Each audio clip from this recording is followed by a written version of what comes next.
What we're about to tell you is accurate. It's not a theory. It happened, and we can prove it. Other news organizations could prove it too. They've simply chosen not to. The position of corporate media across the country this week has been very simple. There was no voter fraud. The New York Times, once the paper of record, declared that as fact this morning across the entire front page. Look at this banner headline. Election officials nationwide find no fraud. No fraud, none. End of story. Move on and listen to Kamala. You're hearing virtually the same thing from everyone in the media. Everyone. At CNN, the anchors have been repeating the approved message for days. They say it with a kind of brittle intensity that suggests precisely because they don't really believe what they're saying, you absolutely must believe it. Shut up and accept the verdict, America.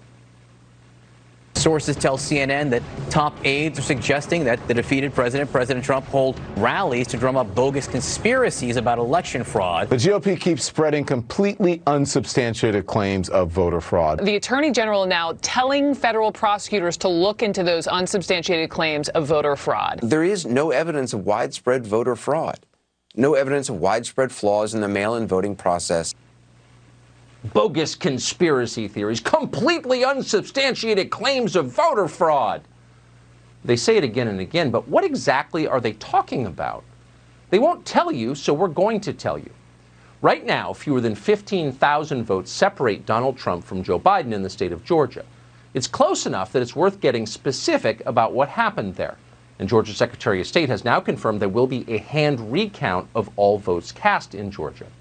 Among those votes, auditors will find a ballot cast by a woman called Deborah Jean Christensen.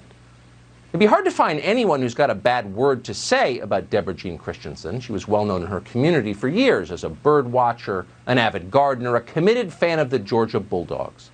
Those who knew her were sad when she died last May, and they might be surprised to learn that even after her death, Deborah Jean Christensen still managed to register to vote and then cast a ballot, presumably for Joe Biden. In some ways, it's an inspiring story, the triumph of voting over death. And no one quite embodies that story like James Blaylock of Covington, Georgia. Mr. Blaylock was a mailman for 33 years until he passed away in 2006. 14 years later, according to state records, he was still mailing things. James Blaylock cast a ballot in last week's election. How did he do that? It might be worth asking the New York Times. Maybe James Blaylock was just one of those extraordinary mail carriers. Neither rain, nor snow, nor gloom of night, nor even death itself could keep him from the mail. In his case, maybe voting from the grave wasn't really fraud, it was just commitment. Okay, but what about Linda Kessler of Nicholson, Georgia? Linda Kessler died in 2003. 17 years later, she was still voting in presidential elections. Edward Swinott of Trenton, Georgia, spent his life working construction and teaching school. In his spare time, he loved bluegrass music. According to those who knew him, he played multiple instruments and enjoyed jam sessions. When he died 5 years ago at the age of 82, it seemed like he was gone from this world for good. But no, last week he voted for president. And he wasn't the only one. On your screen right now, you will see the names of other deceased voters. Every one of them played a role in last week's presidential election. As of tonight, there aren't enough of them to alter the outcome. That could change as we learn more. But for the moment, the point is, they exist. They are dead, but they voted anyway. The question is, how did they do that? How exactly did they cast their ballots? And the short answer is, by mail. Dead people tend to vote more often when you make it easier for them to vote. They're like any other group. And this year, we made it much easier for the dead to vote. States sent ballots and registration forms to millions of people totally unsolicited. The pretext was COVID. We had to do this for public health reasons, remember? We had no choice. It was a public health emergency. The effect was to encourage fraud. One 2012 study by Pew found there were close to 2 million dead people still on voter rolls around this country.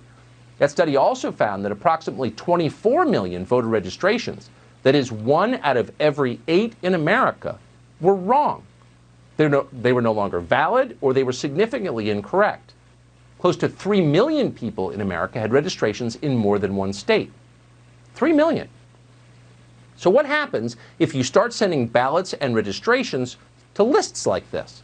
well, you're guaranteed to increase the amount of fraudulent voting. And that's exactly what Democrats did. Republicans, we should add, let them do it. Take the state of Nevada, where Joe Biden is currently leading Donald Trump by fewer than 40,000 votes. This year, state Democrats and their lawyers made certain that Nevada sent ballots, not ballot applications, but actual ballots, to every single registered voter in the state, whether they requested those ballots or not. And they did this even though they knew, they were perfectly aware, that more than 41,000 people who are registered to vote in Nevada haven't voted or updated their registrations in more than 10 years. Why? Because many of these people are dead or gone, but they got ballots anyway.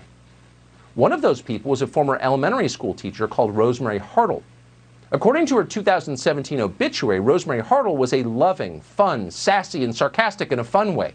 Beautiful, powerful, relentless, and inspiring. Sadly, now she's gone. But her voter registration remains. She's still on the rolls. Someone received Rosemary Hartle's ballot in the mail and then cast it. Who did this? We don't know who did it. We wish we did. We should know. It's fraud. It's a threat to our system, and it's being hidden by a news media totally vested in a Joe Biden presidency. Again, we have a right to know, we have an obligation to know much more about this. But thanks to the media blackout, it is left to independent conservative sites, places like The Federalist, to report what the rest should be reporting but are not. Thanks to The Federalist, we know that on October 9th, for example, a man called Fred Stokes Jr. received an unsolicited ballot in Clark County, Nevada. That's where Las Vegas is. 3 weeks later, the county received his ballot back by mail. Voting records indicate that ballot was, quote, completed. Fred Stokes voted for president. But Fred Stokes had been dead for 3 years. He died in June of 2017 at the age of 92. How'd that happen? We don't know. No one's reporting on it. In Pennsylvania, the state that made Joe Biden the president-elect, there are likely quite a few dead voters. How do we know that? Because the state told us. According to a report from last December, less than a year ago, from the state's Department of Auditor General, nearly 3,000 potentially deceased voters remained on the voter rolls in Pennsylvania. The Trump campaign says it has found evidence that some of them voted this year. For example, on October 24th, Allegheny County officials mailed a ballot to one Denise Odnick. She died 2 days before. Yet somehow records show that county officials received that ballot back, completed, voted for president, on November 2nd. Again, we're showing you more names on the screen just like Denise Odnick's. We can confirm that they all voted in the election last week, and all of them were dead when they did so. None of this is conjecture. It's not one of those bogus conspiracy theories that CNN worries about. It is entirely real. Why did it happen? How can we prevent it from happening again? Those are the questions. The first is very simple to answer. Democrats did it. They understand that when you send mail-in ballots to an entire unverified voter roll, you can't really know who's voting. But just to make certain that fraud remained likely, Democrats filed lawsuits in Nevada to eliminate signature verification. Think about that. In 2019, well before the coronavirus panic, Ron Wyden, is a Democratic senator from Oregon, sponsored the Vote by Mail Act. The Vote by Mail Act demands that every state in the union mails ballots to their entire unverified voter list. Whether you ask for it or not, whether you're alive or not, you get a ballot. There's no other way to interpret this. Democrats are abetting fraud. This summer, Democrats in the House of Representatives passed something called the HEROES Act. It wouldn't simply have provided, quote, automatic mailing of absentee ballots to all voters in America. It also would have prevented states from restricting in any way ballot harvesting. That means that anyone could collect and return bundles of ballots from dead or living voters to polling stations, and there would be no oversight of this at all. That's insane, but expect more of it. Loose voting rules are too useful for the left to pass up. In January, Democrats could very well gain control of the United States Senate. If that happens, much will change, but one of the things that will happen, they will pass the HEROES Act into law. Right now, they're claiming universal mail-in balloting is necessary because of coronavirus. It's a public health emergency. We have to have it. But they're lying. They've been pushing for this very thing for years, for one reason. It gives them an advantage because it increases the incidence of fraud.